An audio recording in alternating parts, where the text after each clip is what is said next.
Thank you, Dean, and good morning, friends, colleagues, and fellow speakers. This morning, I'm going to be ably assisted by Ada Thetford, who has been with Connors Publishing Company for over 35 years, and also Jerry Potter, who works with Coldwell Banker Commercial, managing commercial real estate. We just got back from a trip 2.5 weeks ago to India to see Sai Baba, and I'd also at this time like to ask the three musketeers to raise their hands, and they are Margie Goings, Vi Flageau, and Marianne Opagina, who also went with us. We had an individual that went with us from Nebraska, another from South Dakota, and then we met 2 people there from Florida. So all in all, we had 11 people. 9 years ago, when my husband and I were living and working in Singapore, a number of things happened that changed my life. First of all, when I set foot on the soil of Asia, I felt that I could sense the presence on the planet of a perfect master, like Jesus or Buddha or Krishna. I couldn't tell whether the person was male or female, but I sensed that the individual was all loving, that the person would exclude no one from any religion, race, creed, educational background, or caste, and that that person could heal the sick. I had a hunch the person could raise the dead, and I was bound and determined that if it were the last thing I would do, I would find that person. It was extremely convenient for me to travel throughout Asia. I went to 10 countries looking for this person, in between consulting contracts. Everywhere I went, I kept asking people, do you know of a person that's like Jesus or like Buddha, that's a very, very high being in a physical body? And they said, no, but if you find out, be sure and tell us. Well, I went to 11 different Buddhist lamaseries in the Himalayas, asking the monks, and they kept saying, it must be the Dalai Lama that you're talking about. I said, no, it's not the Dalai Lama. I'm sure he's a very, very spiritual, holy person, probably a saint, but it's not him. I know this is someone that will probably look very different from what I expect, and I had been thinking maybe this person would have a long white beard and rather Anglo-Saxon features, and yet as I kept trying to tune in, I couldn't see a face. But I just felt tremendous love from this person. After a number of months of searching all over Asia, I became very discouraged and came to the conclusion that perhaps I was being extremely romantic. Perhaps this was a notion that was foolish and that it was weak of me to try to seek a teacher in the body. But I had been meditating for a number of years. I had investigated all sorts of teachers, Eastern and Western. I had traveled and lived throughout the world. I had a library of nearly 5,000 books, primarily on psychology, religion, spirituality, and metaphysics, and felt that somehow or other, with all of this intense, ardent work on the path, I still was not getting regular, dependable inner guidance, and that I needed someone physical that I could look at, trust, love, talk with, that could answer my questions and tell me if we were going to continue to have so many wars on this planet, if we were going to continue to have escalations of disease and famine and plague, and if we were going to continue to have terribly poor people with us forever. I just felt that there were so many things I needed to know. I needed to ask them of someone that knew all the answers and that could give me regular, dependable, ongoing, loving guidance. After 5 months, since I hadn't found the person I was looking for, and I kept crying out, God, if you are on this planet, would you please stop playing hide and seek and show yourself to me? We need you. We need you now more than ever before. I cannot believe that you would leave us comfortless. No answer. About 5 months after I had been in Asia, I began to have splitting headaches. I felt as if I were walking around day and night with a hatchet lodged in my skull, right here. There was unremitting pain. I began to have double vision. I began to feel nauseated all the time. Finally, I decided I needed to visit some top neurologists and find out what my problem was. After extensive tests, they told me that I probably needed to have exploratory brain surgery and that it was possible that I had a brain tumor. Both of my parents had brain tumors, and our family was exposed to high levels of radiation when I was a baby, and most of the people in our family ended up 40 years later with endocrine problems and all sorts of difficulties that have been very expensive to endure. Naturally, this was very discouraging. It was also my birthday, and over the years I had always had a special birthday present of a spiritual nature, and I thought, oh my, don't tell me that this birthday present means I'm going to be leaving my body soon. Well, that's just a fine note. Seems like it's a little young to be going out. I suppose that if I'm supposed to be leaving soon, I'm ready to go. But there's so many things left undone, so much forgiveness work yet to do. It seems that surely this can't be the end. Well, that night, I had spiritual apparitional visitations from Jesus and Buddha. Now, I had been talking with Jesus for years, practicing a number of disciplines, but he hadn't talked back. And I was very surprised to see him there, and felt that the coming of these two must signify that on the other side they were calling the troops out to let me know to get ready to leave my body and come on over. This was disturbing. It should have been elating, but it was disturbing to me. The next day, I went to see my friend Lynn Rodrigo, who was a former member of Parliament and a very well-known attorney in Singapore, and a very, very highly thought of individual, quite a bright light, although he's extremely humble. And he asked me, why are you looking so glum? I've never seen you like this before. I said, Len, you're not going to believe this. I've just been told I probably have to have brain surgery, and I just don't know what to think, and our tour of duty here is going to be up in 3 weeks, and we're going to have to go back to the States, and I just can't think. I just don't know what to do. And I said, and furthermore, you know, this person I've been looking for all over Asia just hasn't turned up, and I just feel sort of lost, and I can't seem to quite contact my own higher self. And he said, well, I've never heard you talk like this. My goodness.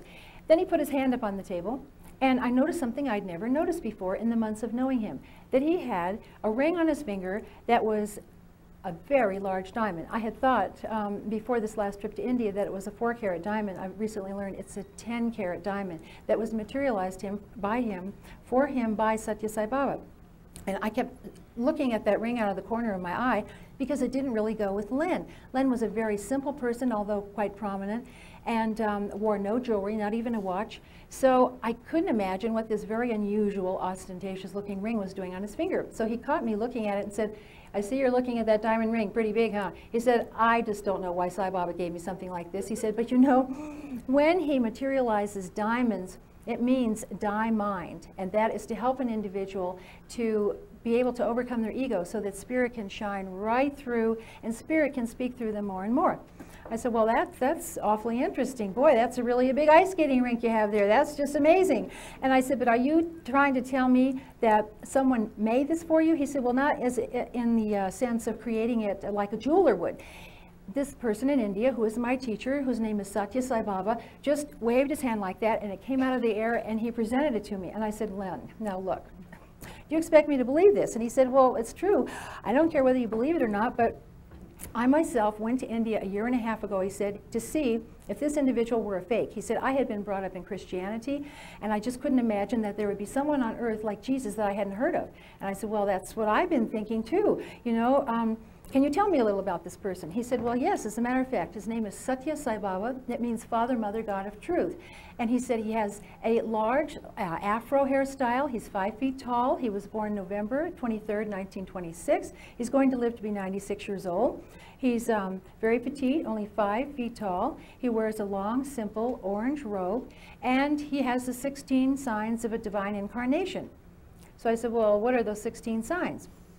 He said, well, first of all, he has total control over all of his 5 senses. Then he has total control over earth, air, fire, water, and the ethers. Then he's all-powerful, all-knowing, and all-present. And then he is total love. So I said, well, you mean sort of like Jesus? He said, well, yes, like Jesus became after he became self-realized. So he said, you know, Buddha and Jesus became self-realized. Sai Baba was born self-realized. So I had to think about that a moment, and I said, well, wait a second. Where does Jesus fit into the picture here? He said, well, Jesus and Buddha and Krishna were the spiritual focal points when they were in the body on the planet. Now, Sai Baba is a spiritual focal point in the body on the planet. And they're working on the other side. They all love each other, and they're working together. I said, well, that makes sense, but how come I haven't heard of him before? I consider myself to be somewhat current and literate and have read widely for 25 years on the spiritual path. Why haven't I heard of him? He said, the reason you haven't heard of him is because you are from the United States, number one. Your country is full of ego and materiality, and your country will be one of the last countries to know about Sai Baba, all in due time. Each person hears about him when the store of good that they have developed in this current life and in past lives reaches a certain balance, that it's their moment to hear, and that is grace and blessings. So I said, you mean like you're telling me right now about him means that somehow or other I did some good works or something in this life or before, and now it's reached the point where I get to hear about him ahead of the masses in our country, sort of. He said, that's right. And he said, some people will not hear for years and years and years, and others heard a long time ago. It all depends on when they start to awaken. This is a point in your awakening now when you can really start to accelerate. So I said, accelerate. Awakening. Do you mean he's here to help us do something in particular? He said, yes. In the West, you generally don't know that the purpose of life is to achieve self-realization, to connect with your indwelling higher spirit, to know that that is the true you, to know that that's the power within, to know that you're unlimited. The only reason Sai Baba is here is to help you know that. It's not so that you can worship him, it's that he's a way shower right back inside of you like Jesus was. I said, oh, I get it. Wow. Well then, are there lots of followers? He said, oh, yes, from all religions. They're clergy, laity of all faiths, tens of millions of them. And furthermore, they all go to the ashrams of Sai Baba and they will read side by side, simultaneously, the Gita, the Quran, the Bible, New Thought, Christian Science, all sorts of things. And Sai Baba says, all paths lead to God. Everybody's on the right path. He loves everyone. Everyone's included. Nobody's excluded. I said, Len, now look, this seems almost too good to be true. But tell me something. If people start to move around Sai Baba, do they have to become converts? And he said, no, of course not. He has known the past, present, and future of all 5.2 billion people on the planet. He knows and loves everyone. It doesn't matter whether they call him by the name of Lord or Allah or what. He loves everyone, and he moves in their lives even though they've never heard of him. I said, this is just too amazing for words. This is even better than I had been hoping, but you know, I have to be skeptical because in the West, we've had so many charlatans and I've had my heart broken so many times and I can't bear to have it broken again just by trusting in someone that might let me down. So tell me, when do they bring out the collection plate? And where do you send the tithing envelopes? And he said, what are you talking about? I said, well, you know, the money. He said, well, there is no money. I said, you mean they don't ever collect money? He said, well, of course not. You don't send in checks? Well, no. I said, well, do you have to wear funny clothes? And then he said, well, no. And I said, well, do you have to turn over all your worldly goods and belongings? He said, well, of course not. Where are you getting these ideas? I said, well, do you have to do funny chants and carry a rosary around and eat strange foods? And he said, no. He said, I'm telling you, there is something on the planet for every single temperament, every background, every educational class, every sort of person, every heart. And that all those paths are right for those people and all the people that they need to interact with in order to work out what they have to work out in this lifetime before they understand that the true God resides within them and that divinity resides within all living beings on the planet. So I said, all right, so you're telling me that there are not going to be any strange things that will pop out of the woodwork if I go see Sai Baba, that he already knows about me. He said, sure. So Len said, here, let me give you a picture of Sai Baba. Would you like this? I said, well, thank you very much. I took it home. That very day, ash appeared on the picture. Well, I didn't know what that was, so I thought it was dust, and I wiped it off. Well, later I found out that Sai Baba materializes something called vibhuti, or holy ash, which has curative properties. He's been doing that since he was born. When he was born, it came out of his hands. And when he was born, all the musical instruments hanging on the walls of his family home started playing spontaneously by themselves. And this was an omen that this was a divine incarnation. He started doing miracles when he was a little tiny toddler. He started feeding the hungry when he was a little tot. When he was a little boy, there was a tree in his village that became known as the wish-fulfilling tree. It's still there, and all of us on the trip saw it this time. Sai Baba would manifest simultaneously from the wish-fulfilling tree, pears, grapes, strawberries, bananas, peaches, apples, all at the same time from a tamarind tree. And he says, I am the wish-fulfilling tree. Bring me your doubts, bring me your concerns, bring me your broken hearts, bring me your questions, Bring me your anger, bring me your fear, bring me your anxiety, bring me your loneliness. I am here to mend the broken hearts on the planet. I am here to be your mother and your father, your nearest friend, your dearest kin. Well, this just sounded entirely too good to be true. Len said, come to our house tomorrow and I'll show you a video on the aura of divinity. Bring your husband and you can see what you think. I saw the video and immediately my heart started beating very fast and I started crying and crying and crying. And I was so embarrassed that I was crying. I thought, it must be the tension, it must be my headaches, it must be because I think I'm going to have brain surgery. In any event, I felt I had to see Sai Baba. I decided, along with my husband Jim, to go to India. 3 weeks later, Sai Baba called us out of a crowd of 2,000 people, called us in for what is known as an interview, which is like an audience with the Pope, only a lot better. He healed me on the spot without even touching me. He also healed me on the spot without even touching me on a trip in May, which I'll tell about a little later. Since that time, when I saw him in that interview materialize a ring of Jesus as the Sacred Heart, which was a beautiful ring for a Chinese man that was there, and also a medallion for a fellow that was the head of all communication satellites in Australia, I felt there was definitely a lot more here to be looked at. So I asked Len, listen, why does he make all these things? He said he makes these rings, lockets, medallions, and so on as a connection, like a spiritual beeper from his heart to you. And if a person has an emergency or an accident, he can materialize himself in any form by your side, just like that from across the world. I believe that's happened to me a number of times. I said, well, why doesn't he make big things, you know, like buildings or, you know, a car, and then he could just jump in it and go for a ride? And he said, because he says that would attract too much attention, and then he would become the most precious relic of India and locked up and protected, and he wouldn't have access to all the people who long to be near him from all over the world, and they are getting more and more numerous every single day. When we came home, a number of things began to happen. We began to have holy ash appear on our pictures of Sai Baba and also of Jesus, and then I began to have contact with Jesus and Mary and others, and to know what guidance means with the Ascended Masters, and to have regular ongoing communication and help. And in the past, I had thought that perhaps people that talked with Jesus were out of their minds, but now I know that he and the others have always been there. It's just that our consciousness was too dense, and the lighter and brighter we become through our spiritual work, our inner work, our forgiveness, our letting go, the more we are able to see truly all those beings that are around us to help us on our path, to know that our true power is within. There is a vast body of literature on Sai Baba. There are over 150 books in English in the United States alone, as well as books in English in the United Kingdom, in Canada, in Singapore, in Hong Kong, Australia, and New Zealand. There are also videos, audios. Publishers around the world are working night and day to keep up with the demand for the literature. There are 16,000 free service centers around the world that do service to help people in need, to feed the hungry, to help the illiterate, to teach people, to give rides to individuals, and so on. I began to wonder if my fear of death would leave, and it did in knowing Sai Baba. I had a number of other fears and phobias that have been healed, and I came to realize that when he says he's the perfect embodiment of love, that is true, that we all want love and peace and joy. He says joy is your birthright.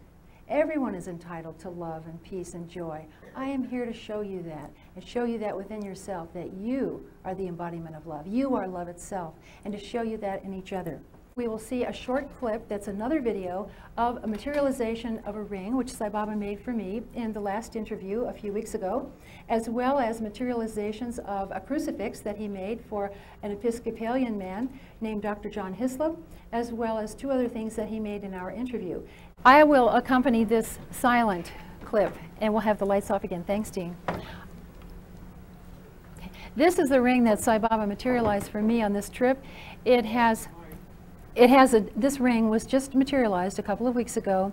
It has a dome of precious stones on the top that symbolize protection and amelioration from the influences of the 9 planets. Also, it's surrounded by diamonds on the bottom base. It's silver colored, but it's made of 5 metals called, in combination, panachola, and is a very special metal from which sacred objects are made for special occasions. On each side is the Om symbol, which means God in Sanskrit.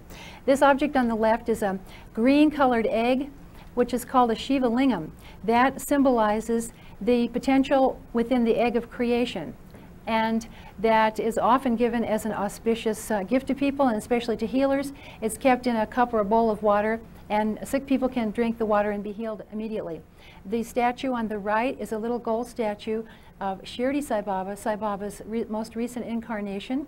Shirdi Sai Baba lived from 1838 until 1915. There was an 8-year gap, and then there will be another 8-year gap after this Sai Baba leaves his body, and he'll come back as Prema Sai Baba, or Father, Mother, God of Love, his third incarnation to bring in the golden age of 1,000 years of peace. This is a crucifix. It's actually quite small. It's enlarged considerably. It's about 1.5 inches or 2 inches high, and was materialized for Dr. John Hislop, who has had 22 years of contact with Sai Baba and is the president of the Sathya Sai Baba Organization of North America. And that's all we have on that clip. So thank you very much, and now we'll have the lights. After I took my first trip to India, I found that people would be constantly calling me thenceforth to ask about the experience and to find out in great detail what I did there, what it was like in the ashram, what Sai Baba was like, and so on. And it was amazing, the stream of people that kept coming to me. So I found myself, for the past 9 years, standing in the ladies' room of restaurants and hotels, and in the aisle of airplanes, and in offices and all sorts of places, hastily scribbling out addresses and information about him on the backs of napkins and envelopes. And finally this year I thought, my goodness, there's got to be a better way to do this. So I finally decided that since I had had so many requests, and the requests seem to be continuing to increase all the time, and I'm getting phone calls from all over the United States every week from people that I've never heard of before, asking me to please tell about your experiences that I heard about from my cousin who had a neighbor who had a friend, and please tell me in person. So finally, I put this book together. It's called Sai Baba in Brief, and Bob wanted me to make sure to say that it's available in the bookstore in the back. And also, there have been 42 major phenomena in Denver in the past year regarding Sai Baba, where he has appeared in people's homes that have never heard of him before. Sacred ash and amrit, which is this spiritual nectar, has appeared on people's pictures and on their dining tables and various places around their homes. And there has been so much taking place that I could hardly keep up with it. My phone has been ringing morning, noon, and night.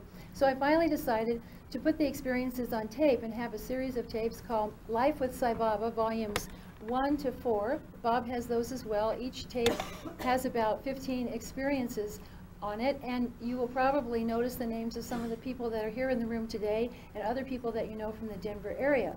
Also, I asked Sai Baba a couple of years ago in meditation what I could do to serve more, in addition to teaching people to read, write, speak, and spell English, and collecting food for the homeless, and a couple of other things. And the answer was, put my discourses on tape, because you have a standard American accent which people can understand, and they will be able to hear my discourses and understand what I'm trying to teach people. So I did that, and there's a series called Sai Wisdom Tapes, volumes 1 to 3, also back there, which really contain his primary messages. Very, very simple, easy to understand. How are we doing on time? We have 7 minutes left, all right? I would say that Sai Baba has helped me with a great deal of guidance in my life, as well as with warnings. On 3 different occasions, I have been in a situation where I was in a car about to have a head-on collision, and I just screamed out, "Baba, help!" And in each case, all the cars came to a stop. Twice, it was on an icy bridge, and I was facing a stream of oncoming traffic, and all the traffic stopped very quickly. My car did a complete spin and then stopped facing the right direction. None of us crashed. That happened twice. And then another time, I was driving along a very rocky, narrow road in India, and came around the curve very quickly in the cab, where I was the passenger, and a truck and a bus were traveling side by side. There was no place to go. So I screamed out, "Baba, help us!" And the cab driver yanked the steering wheel. We went over toward the cliff and stopped just as we were hovering on the cliff, and the truck and the bus stopped side by side, and we were all just inches from each other. He has also helped me innumerable times with flat tires, when I have had, I would say, probably about 8 flat tire experiences, and each time I've jumped out of the car and said, "Pardon me." Well, now, Swami means teacher, Guru means teacher.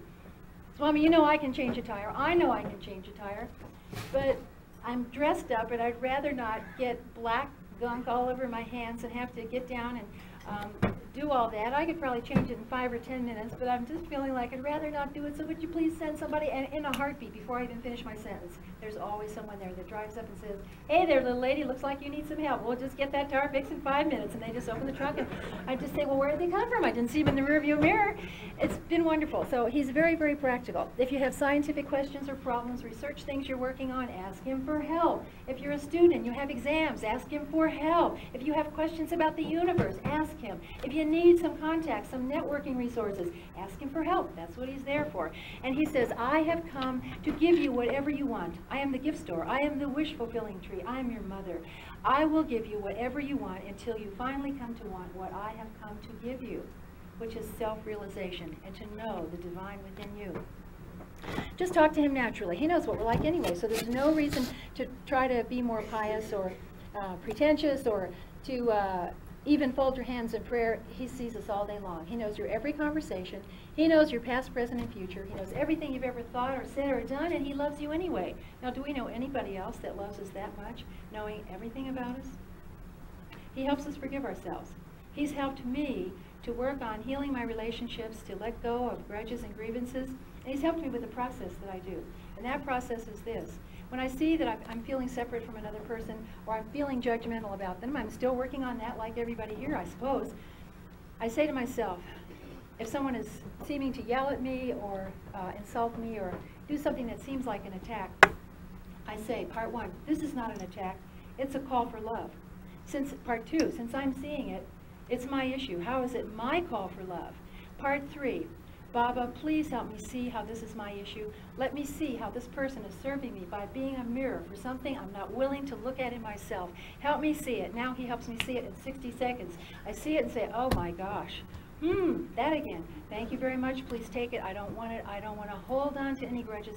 I don't want to hold on to any grievances. I want to be light and bright. I want to be happy and joyful. And this is separating me from my brother. Please take it. Then he takes it away. I feel lighter and happier, and usually I burst out laughing. If I either laugh or cry as a release, I know it's been healed. And then I mentally thank the person for doing me the service of being a mirror for me. And I find that people serve me all day long by being mirrors. Mirrors for joy and love and peace and happiness, as well as for things that I haven't been able to see because I haven't wanted to look at. So that's another thing he can help with as well. He's helped me in warnings.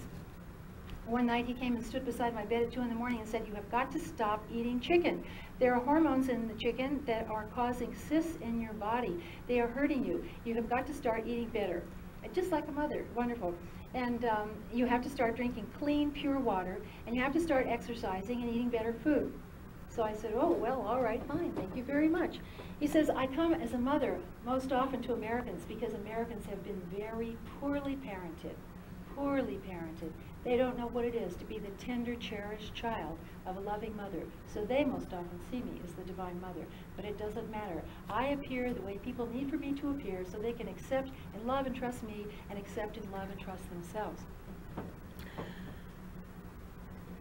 There are sacred fragrances that he sends. If you ever smell around you incense, sandalwood, jasmine, roses, or lilies of the valley, and no one around you is wearing perfume or hairspray or anything that would create a fragrance. It could be in the middle of the winter time and you smell flowers. In the most unlikely times and places, that is just Sai Baba saying, I love you, I'm with you, I know you, I'm surrounding you, I'm helping you, I'm right here with you, right here all the time, and this is just a little message from me. In regard to our recent interviews, Sai Baba said that in regard to questions from people that war in Libya is going to continue to expand because the people's hearts were contracting, and that wherever there is contraction, there will be an expansion of war. So he said, you must expand, expand, expand your hearts, and that is what will create peace. We create peace on the earth by creating peace in ourselves. That's the way it works. It doesn't work by getting bodies and egos together, because that is just merely forms gathering together without a change in consciousness. So the way we transform ourselves is by transforming our hearts, doing the inner work, and learning to see love in all beings. So I would just say in conclusion that I hope that in the next year that we all have the courage to be vigilant of our thoughts, to be willing not to separate ourselves one between another, to have the courage to do whatever it takes to keep expanding and expanding our hearts until we meet once again next year here together. Thank you very much.